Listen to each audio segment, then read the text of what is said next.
সাল্লাল্লাহু আলাইহি ওয়াসাল্লাম এই মাসে দুনিয়াতে আগমন করেছেন। কোন দিন আগমন করেছেন?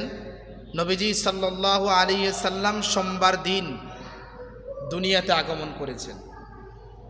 কোন তারিখে আগমন করেছেন এই নিয়ে অতীতে আপনারা উলামায়ে কেরামের জুবান থেকে গুরুত্বপূর্ণ আলোচনা আপনারা শুনেছেন। রাসূল সাল্লাল্লাহু আলাইহি ওয়াসাল্লাম কোন তারিখে দুনিয়াতে আসছেন আমাদের সকলেরই জানা আছে। প্রসিদ্ধ একটা মত আছে, সেটা হলো 12ই রবিউল আউয়াল। কোন তারিখ? 12ই রবিউল আউয়াল। নবীজি সাল্লাল্লাহু আলাইহি ওয়াসাল্লাম কোন তারিখে আসছেন? ইতিহাসবিদদের মধ্যে 7টা মত আছে। কয়টা মত বলেন? কোন ইতিহাসবিদ বলেছেন 2 রবিউল আউয়াল নবীজি সাল্লাল্লাহু আলাইহি ওয়াসাল্লাম দুনিয়াতে আগমন করেছেন। কেউ বলেছেন 8ই রবিউল আউয়াল নবীজি সাল্লাল্লাহু আলাইহি ওয়াসাল্লাম দুনিয়াতে আগমন করেছেন। কেউ বলেছেন 10 রবিউল আউয়াল নবীজি সাল্লাল্লাহু আলাইহি ওয়াসাল্লাম দুনিয়াতে আগমন করেছেন। কেউ বলেছেন 12 রবিউল আউয়াল নবীজি সাল্লাল্লাহু আলাইহি ওয়াসাল্লাম দুনিয়াতে আগমন করেছেন। কেউ বলেছেন 17 রবিউল আউয়াল নবীজি সাল্লাল্লাহু আলাইহি ওয়াসাল্লাম দুনিয়াতে আগমন করেছেন।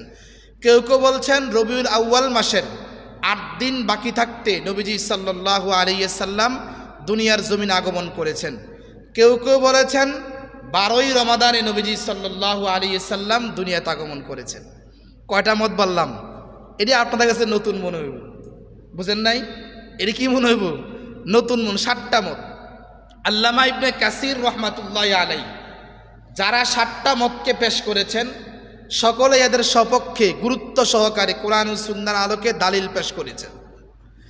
আল্লামা ইবনে কাসির রহমাতুল্লাহ আলাইহি এই 7টা মত থেকে 3টা মতকে বাছাই করেছেন। কয়টা মত বলেন?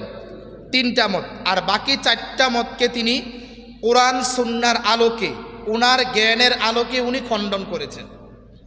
এই 3টা মত থেকে 2 রবিউল আউয়াল, 8 রবিউল আউয়াল, 12 রবিউল আউয়াল, এই 3টা মতকে তিনি উল্লেখ করেছেন কিতাবের মধ্যে, আল বিদায়া ওয়ান নিহায়ার মধ্যে।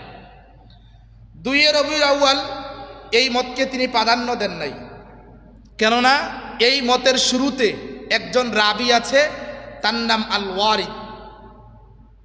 এই রাবিটা যোগ্য একজন আলেম ছিলেন, বেশ তার ভালো আলেম ছিল। তার কি ছিল? কিন্তু যত হাদিসের শুরুতে এই রাবির নাম থাকে ওই হাদিসকে ইনকিতা বলা হয়। এই হাদিসকে দলিল হিসাবে গ্রহণ করা যায় না। বুঝেন নাই? তাহলে তার এলেম ছিল কি না? উনার এলেম ছিল, কিন্তু উনি অনেক সময় উলটপালট কথা বলতেন, অতিরিক্ত কথা বলতেন। এজন্য যেই হাদিসের শুরুতে উনার নাম থাকে ওই হাদিসকে দলিল হিসাবে গ্রহণ করা হয় না। এজন্য 2 রবিউল আউয়াল মতটাকে উলামায়ে কেরাম গ্রহণ করেন নাই। 2 নাম্বার 8ই রবিউল আউয়াল, এই মতটা মুদাক্কিক, মুহাক্কিক, গবেষক, বিজ্ঞ আলেমের মতে নবীজি সাল্লাল্লাহু আলাইহি সাল্লামের জন্ম হলো 8ই রবিউল আউয়াল। আমার সাথে বলেন মুহাক্কিক, বলেন সবাই। মুদাক্কিক, যোগ্য গবেষক, ইতিহাসবিদ, ভালো আলেমদের মতে 8ই রবিউল আউয়ালে রসুলের জন্ম, এটা অধিক সঠিক কথা। অধিক কি কথা? আর 12ই রবিউল আউয়াল এটা প্রসিদ্ধ মত। এটা কি মত বলেন? বলেন কি মত? প্রসিদ্ধ মত। তাহলে 8ই রবিউল আউয়াল রসুলের জন্ম, এটা মুহাক্কিক বড় আলেমদের নিকটে এটা সঠিক মত। আর 12ই রবিউল আউয়াল মতটা হলো প্রসিদ্ধ। 12ই রবিউল আউয়াল মতটা কি? তা প্রসিদ্ধ। যেই 12ই রবিউল আউয়াল সম্পর্কে যেই 2টা হাদিস 2জন রাবি রাওয়ায়াত করেছেন, এই রাবিদের আলোচনা যদি আল্লাহ তৌফিক নসিব করে সামনের জুমায় বলবো। যেহেতু এই মতটাকে আমরা প্রসিদ্ধ বলছি, উল্লেখযোগ্য কোনো মত বলি নাই।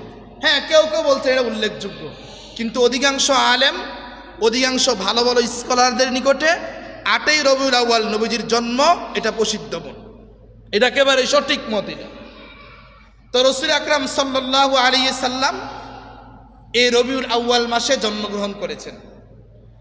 12ই রবিউল আউয়ালে নবীজি সাল্লাল্লাহু আলাইহি সাল্লামের জন্ম, এটা কেউ কেউ বলে থাকেন। সকল ইতিহাসবিদ একমত নবীজি সাল্লাল্লাহু আলাইহি সাল্লামের মৃত্যু 12ই রবিউল আউয়ালে। কোন তারিখে? এখন যে সমস্ত ভাইয়েরা 12ই রবিউল আউয়ালে রসুলের জন্ম এ কথাটাকে বলেন, এই কথাটার ভিতরে ইখতিলাফ আছে। কেউ কেউ বলছেন 8ই রবিউল আউয়াল, কেউ কেউ বলছেন 12ই রবিউল আউয়াল। যদি আমরা তাদের কথাটা মেনে নেই, মানে যারা বলছে 12ই রবিউল আউয়াল রসুলের জন্ম, তাদের কথাটা যদি আমরা কিছুক্ষণের জন্য মেনে নেই, তাহলে এর মূল কথা কি দাঁড়ায়? রসুল সাল্লাল্লাহু আলাইহি সাল্লামের মৃত্যুও কিন্তু 12ই রবিউল আউয়াল। তাহলে 12ই রবিউল আউয়াল রসুলের প্রস্থান, আগমন, প্রস্থান, রসুলের জন্ম আবার রসুলের মৃত্যু একই দিনে। কয় জিনিস বলেন? কথা বুঝতে হবে, কয় জিনিস? একটা হলো রসুলের জন্ম 12ই রবিউল আউয়াল, যদি আপনার কথাটাকেই মানি। আর দ্বিতীয় কথা হলো 12ই রবিউল আউয়াল রসুলের মৃত্যু। এখন একই দিনে রসুলের জন্ম, আবার একই দিনে রসুলের কিতা মৃত্যু। এখন আপনি 12ই রবিউল আউয়াল যদি রসুলের জন্ম হয়, আবার 12ই রবিউল আউয়াল রসুলের মৃত্যু হয়, এখন আপনি কি সুখ পালন করবেন না আনন্দ প্রকাশ করবেন?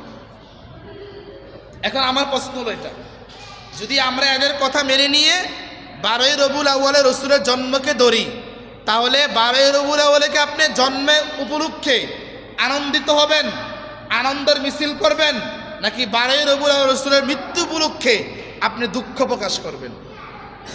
বিষয়টা বুঝেন নাই? এখন কি করবেন? আমরা তো সাধারণত 12ই রবিউল আউয়ালে একেবারে আনন্দ প্রকাশ করি, জিলাপি বিলাই, মিষ্টি বিলাই, সব কিছু আমরা 12ই রবিউল আউয়ালে করি। কি হিসাবে করি বলেন? খুশি হিসাবে। কি হিসাবে করি? খুশি হিসাবে। তো এদিন যে রসুলের মৃত্যু, আপনি কি এদিন দুঃখ প্রকাশ করবেন না? কেমনে করবেন? এখন আপনারা প্রশ্ন তো, হুজুর তার রসুলের জন্ম থেকে আমরা খুশি হব না? এটা আপনাদের প্রশ্ন হতে পারে। হাদিসে আল্লাহ রসুল সাল্লাল্লাহু আলাইহি সাল্লামের একটা ওয়াকিয়া আসছে, নবীজি সাল্লাল্লাহু আলাইহি সাল্লামের জন্মেতে খুশি হওয়া এটা ইমানদারের লক্ষণ। কিসের লক্ষণ বলেন? যদি কেউ রসুলের জন্মতে খুশি না হয়, তার ইমানের ভিতরে খতরা আছে। ইমানে কি আছে বলেন? মানে তার ইমান আছে কি নাই এটা নিয়ে চিন্তা। রসুলের জন্মতে খুশি হবে না এরকম কোনো কিছু হইতে পারে? রসুল জন্মগ্রহণ করেছে, সকল ইমানদাররা খুশি হতে হবে। তার রসুলের জন্মতে খুশি হওয়া এটা হলো ইমানি আলামত। এটা কিসের আলামত বলেন? ইমানি আলামত। এবং রসুল সাল্লাল্লাহু আলাইহি সাল্লামের জন্মে যদি কেউ খুশি হয় এবং খুশি হইয়া কিছু দান করে, আল্লাহ পাক রব্বুল আলামিন জাহান্নামে মধ্যে আল্লাহ পাক তাকে অনেক দিক থেকে নুসরত করেন। এক